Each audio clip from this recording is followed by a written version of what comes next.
Okay, therefore bubble sort is not a practical sorting algorithm. मैंने यहाँ पे कह दिया ये प्रैक्टिकल एल्गोरिदम नहीं है। क्यों नहीं है? इसलिए कि जब देखिए आपके पास एक अल्टरनेटिव चॉइस है, इससे अच्छे एल्गोरिदम मौजूद हैं, तो फिर हम इसको नहीं करेंगे, प्रैक्टिकल वर्क के अंदर नहीं लेके आएंगे।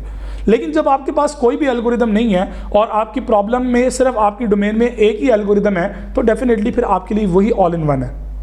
सो यहाँ पे आप इसका अंदाज़ा लगा सकते हैं कि अगर आप इसको आपके पास कोई और सॉर्टिंग एल्गोरिदम नहीं है इसके अलावा, तो आप फिर इसको यूज़ कर सकते हैं। लेकिन प्रैक्टिकली अगर बात करें तो ये एल्गोरिदम अब कम इस्तेमाल होता है, चूँकि इसकी कॉम्प्लेक्सिटी n² है और इससे अच्छे हाई परफॉर्मेंस वाले एल्गोरिदम्स मार्केट में आ चुके हैं, अवेलेबल है। सो हम उनकी तरफ बढ़ते हैं। लेकिन चूंकि आपके कोर्स के अंदर हमने बेसिक से एडवांस लेवल पे मूव करना होता है, तो हमें पता होना चाहिए कि जनाब बेस एल्गोरिदम ये होते हैं। कल को आपके ऑब्जेक्टिव के पॉइंट ऑफ व्यू में ये बात आ सकती है, इंटरव्यू, जॉब इंटरव्यू पे क्वेश्चन हो सकता है कि जनाब बबल सॉर्ट क्यों प्रैक्टिकली इंप्लीमेंट नहीं होती, तो आप उसको एक्सप्लेन कर सकते हैं, बता सकते हैं। चूंकि ये n² पे जा रहा है, इससे अच्छे एल्गोरिदम मौजूद हैं, तो दैट्स वाई वी हम यहाँ से निकल आते हैं कि हम उसको प्रैक्टिकल वर्किंग में ना लेके जाएं। तो आप उस आंसर को जस्टिफाई कर सकते हैं। The only significant advantage that bubble sort has over most other algorithm, even quicksort बहुत एफिशिएंट एल्गोरिदम है, तो उसके मुकाबले में ये कुछ बेनिफिट इसके हमें मिल जाते हैं। इस दैट वो क्या है कि the ability to detect that the list is sorted efficiently is built into the algorithm. ये एक एडवांस फीचर एडवांटेजेस के तौर पे हमारे सामने आ सकता है कि हम इसको बिल्ट इन एल्गोरिदम कहते हैं, कि ये नॉर्मली प्रोग्रामिंग स्किल्स के अंदर बिल्ट इन एल्गोरिदम है। एक एडवांटेज इसका मिल जाता है कि ये डिटेक्ट करने की एबिलिटी होती है, लिस्ट इज सॉर्टेड एफिशिएंटली। आपका रिजल्ट इसके अंदर कभी भी इनकरेक्ट नहीं आ सकता, और ना ये कॉम्प्लेक्सिटी को के अंदर इतना कंफ्यूज होगा एल्गोरिदम के कभी आपकी कॉम्प्लेक्सिटी को जज ना कर पाए। बस सीधी सी बात है, पहले स्टेप से स्टार्ट होना है, आखिर तक उसने आना है, उस दौरान जो आता जा रहा है सॉर्ट होता जा रहा है। तो आप ये कह सकते हैं कि सिंपलेस्ट एल्गोरिदम है, कॉम्प्लेक्सिटी इसके अंदर नहीं है। जिस तरह आप लोगों ने क्विक सॉर्ट के अंदर देखा होगा कि कॉम्प्लेक्सिटी उसके अंदर हम डेवलप करते हैं और बड़े वो टेक्निकल तरीके से वो पिवट वैल्यू को हम सेट करते हैं, तो वो चीज़ इसके अंदर नहीं है। दो सिंपल वेरिएबल i और k हैंडल हो रहे हैं, उसके थ्रू पूरी आपकी लिस्ट जो है वो डील हो रही है। So when the list is already sorted, अगर लिस्ट पहले से सॉर्टेड होगी तो बेस्ट केस बबल सॉर्ट का क्या होगा, n। वो एक ही बार लिस्ट को सिर्फ देखेगा, एक ही आइटरेशन में जाएगा और उसे आइडिया हो जाएगा जनाब लिस्ट सॉर्टेड है, तो ये बेस्ट केस है उसका। एवरेज केस इसका n²/2 है, वो भी कंसीडर n² ही होगा, लेकिन जो वर्स्ट केस है वो n² कंफर्म n² है। अभी इसका एनालिसिस करेंगे, पूरा पोस्टमार्टम करते हैं, एनालिसिस का आपको आइडिया हो जाएगा कि ये n² क्यों है। By construct most other algorithms, even those with better average case complexity, perform their entire sorting process on the set and thus are more complex. आप टाइम कॉम्प्लेक्सिटी तो रिड्यूस कर लेते हैं, लेकिन आप उसकी लॉजिक को कॉम्प्लेक्स कर देते हैं। So that is a benefit. इस सॉर्टिंग को यूज करने का फायदा ये है कि आपकी एल्गोरिदम की जो लॉजिक है ना वो सिंप्लेक्स रह जाती है, उसके अंदर कॉम्प्लेक्सिटी को आप माइनस कर देते हैं, निकाल देते हैं बाहर। सो देखिए, हर चीज़ का अपना एक फ़ायदा और एक नुकसान है। हाँ, आप ये कह सकते हैं कि छोटे डाटा सेट के लिए हम फिर बबल सॉर्ट यूज़ कर लेते हैं, जहाँ पे डाटा सेट लार्ज हो जाएगा तो डेफिनेटली वहाँ पे बबल सॉर्ट आपके लिए कम्प्लेक्स हो जाएगी, आपके लिए टाइम कॉस्ट उसकी हाई हो जाएगी, तो वहाँ पे फिर हम इसको सिंप्लेक्स के तौर पे यूज़ नहीं कर सकते, फिर हम टाइम कॉम्प्लेक्सिटी पे फोकस करेंगे। हमने जब सब्जेक्ट स्टार्ट किया था तो पहले चैप्टर के पहले इंट्रोडक्शन, पहले लेक्चर में मैंने आपको गाइड किया था कि बाजुकात सिनेरियोज के ऊपर डिपेंडेंट होती है, आपकी सिचुएशन सिनेरियो के ऊपर डिपेंड कर रही होती है। आपकी जो सिलेक्शन ऑफ एल्गोरिदम है वो सिचुएशन के ऊपर डिपेंड कर रही होती है कि सिचुएशन क्या है। डाटा सेट बहुत हाई है तो उसके लिए इंटरपोलेशन सर्चिंग के लिए बड़ी ज़बरदस्त है, लेकिन अगर डाटा सेट शॉर्ट है तो आपके पास उससे अच्छे एल्गोरिदम है जो कम टाइम में रिजल्ट निकाल देंगे। सो डिपेंड करता है सिनेरियोस के ऊपर कि प्रॉब्लम की नेचर क्या है। तो डाटा सेट अगर बहुत ज़्यादा है तो मैं कभी भी रिकमेंड नहीं करूंगा बबल सॉर्ट पे काम करें, लेकिन अगर डाटा सेट स्मॉल एलिमेंट्स हैं, थोड़ी तादाद में हैं, तो फिर आप उसके लिए बबल सॉर्ट यूज़ करें, क्विकली रिजल्ट निकल आएंगे। अब पिवट वाला मैकेनिज्म अगर आप 10 एलिमेंट्स के लिए यूज़ करेंगे तो शायद आपको लगे यार ये एफिशिएंट है, लेकिन थोड़े एलिमेंट्स पे उसकी complexity equal to n square ही हो जाएगी। लेकिन अगर लार्ज एलिमेंट की बात करो तो बबल सॉर्ट वहाँ पे फेल है।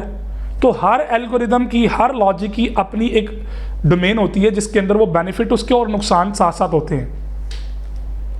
However, not only does insertion sort share this advantage, but it also performs a better on list that is substantially sorted, having a small number of inversions. थोड़े data के लिए आप इसको use कर सकते हैं। So bubble sort should be avoided in case of large collection. Large amount of data के लिए इसको कभी भी आप यूज ना करें। It will not be efficient in case of reverse order collection. तो वहां पे आपके लिए मुसीबत गले पड़ सकती है अगर आप इसको वहां पे यूज करें। So let's move on analysis.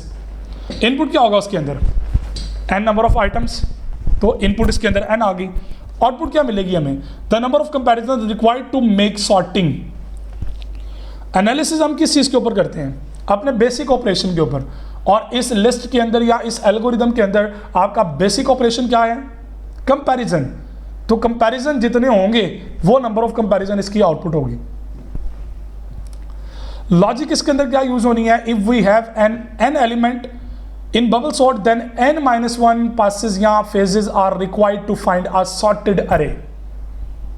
तो कम से कम इतने फेज आपको प्रोसेस करना पड़ेगा। सो इन फेज 1 पहली आइट्रेशन में कितने कंपैरिजन रिक्वायर्ड होंगे? 1 से n-1 तक, तो इसके अंदर n-1 कंपैरिजन होने हैं। सेकंड फेज के अंदर कितने होंगे? गेस करें जरा। देखें, एक एलिमेंट तो निकल गया पहले स्टेप में, तो पहला एलिमेंट अपनी लोकेशन पे आ गया। अगर वो डिसेंडिंग में है तो आखिरी एलिमेंट अपनी लोकेशन पे चला गया। तो पहला एलिमेंट तो अपनी लोकेशन पे आ चुका है, तो अगले फेज में n-2 हो जाएगा। तो अगले फेज में ये n-2 हो जाएगा। उससे अगले स्टेप में n-3, n-4 अप टू आखिरी आइट्रेशन में क्या होगा? Only 1 comparison. अब एक कंपैरिजन आखिरी स्टेप के अंदर जब आएगा तो आप समझ गए होंगे लॉजिक के इसकी जो इक्वेशन है वो कैसे डेवलप होगी। आप यहां से ये भी जज कर सकते हैं रिकर्सिव है नॉन रिकर्सिव है। ये मैं आपके लिए क्वेश्चन छोड़ रहा हूं। इस वीडियो के नीचे आप कमेंट करके बताएं मुझे कि ये रिकर्सिव है नॉन रिकर्सिव है। जो मेरी क्लास के स्टूडेंट हैं उनके लिए तो रिक्वायर्ड है कि वो आंसर करें, कमेंट करें, लाजमी करें। और जो आउटसाइड क्लास यूजर हैं उनकी चॉइस है, अगर वो लर्निंग इंप्रूव करना चाहते हैं तो कमेंट करें, गूगल पे सर्च करें, बताएं देख के मुझे कि रिकर्सिव एल्गोरिदम है या नॉन रिकर्सिव है। सो टोटल कंपैरिजन कितने होंगे? T of n। इक्वेशन के नाम पे मत जाइएगा, क्योंकि आपको पता है कि हम नॉर्मली T ऑफ n क्यों यूज करते हैं, आपको पता है। सो n-1 plus n-2 plus n-3 up to 1, ये सारी सीरीज जब सम होगी तो किसके इक्विवेलेंट आएगी? nth लेवल पे अगर हम लेके जाएं तो ये किसके इक्विवेलेंट आएगी? ये बन जाएगा n into n-1 divided by 2। आप करके देख लें, n times n-1 divided by 2। सो ये इसका फॉर्मुलेशन होता है, प्रॉपर्टी है जिसकी मदद से हम ये समीशन निकाल लेते हैं। सो अगर ये इक्वेशन होगी तो आपके पास n into n-1 divided by 2 आया, ब्रैकेट्स ओपन कर दें। अब यहाँ पे रिजल्ट आपका आ चुका हुआ है, लेकिन अगर आप फर्दर एक्सपेंड करना चाहते हैं अपनी इक्वेशन को तो आप कर सकते हैं n² minus n divided by 2। सो आपने दोनों को सेपरेट कर दिया, तो माइनस वाला एलिमेंट तो हम वैसे निगलेक्ट कर देते हैं, हाफ एलिमेंट तो वैसे निगलेक्ट हो गए ना, ठीक है। तो ये n² बाई 2 आ गया। तो अगर हम थीटा की बात करें, चूंकि आपको पता है नॉर्मली हम थीटा एवरेज केस को डिफाइन कर दें तो उससे बेस्ट और वर्स्ट दोनों का आइडिया हमें मिल जाता है। तो वर्स्ट केस में अगर हम मूव करते हैं तो ये बन जाएगा हाईएस्ट एलिमेंट जिसके अंदर क्या है? n²। तो theta n², that is your time complexity of bubble sort algorithm.